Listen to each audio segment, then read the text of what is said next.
Hi everybody, Tatiana Peterson here. Like most of you, this cycle I chose the essential question upon what foundation are public schools built. And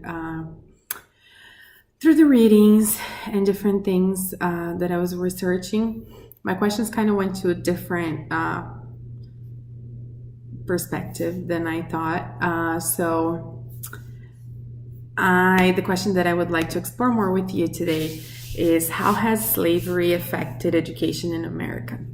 And again, when I wrote this question, my mind kind of have some ideas about the answer. And throughout my research, those ideas changed greatly. And I think that's a good thing because I could gain more knowledge on the subject. So I kind of divided this a little bit on how it affected education for African Americans. So African Americans were and are generally deprived of education opportunities, and that's even after the end of the Civil War.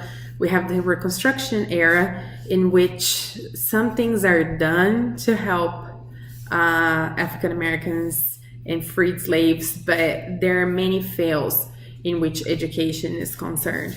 And we have some successful stories and we learn about them and about them being heroes.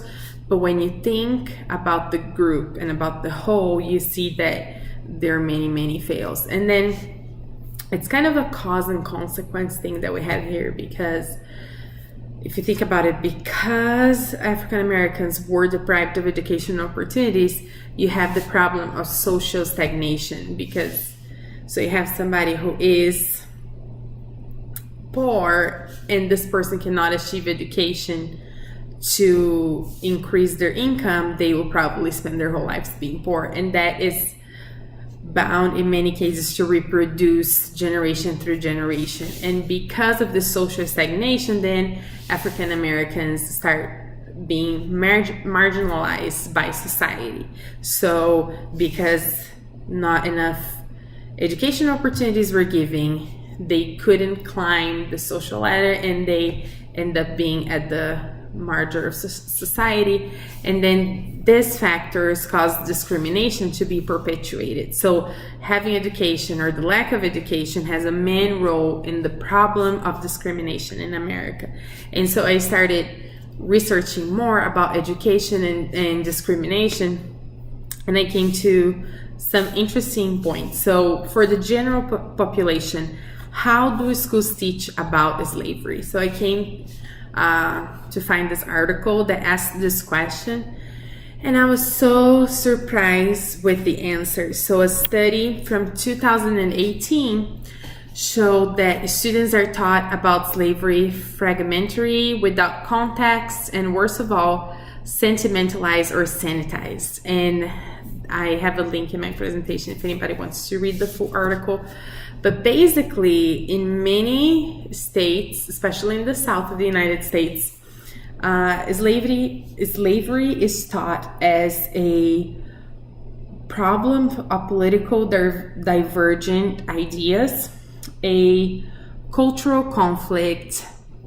And the problem with these terms is that when we teach it like this, people lose track of the violent nature and the wrecking effects of slavery. And so I thought a lot about my own education, and I grew up in Brazil, where slavery went on longer than most nations. And I remember in elementary school, one of the field trips that we had in my town was to a old farm where we could go see the slave house and where the slaves slept, and the places where they were punished. I think sometimes we try to shield people from the violence of slavery, and that is problematic, because if we're not teaching this, we're not teaching the concept that slaves were dehumanized.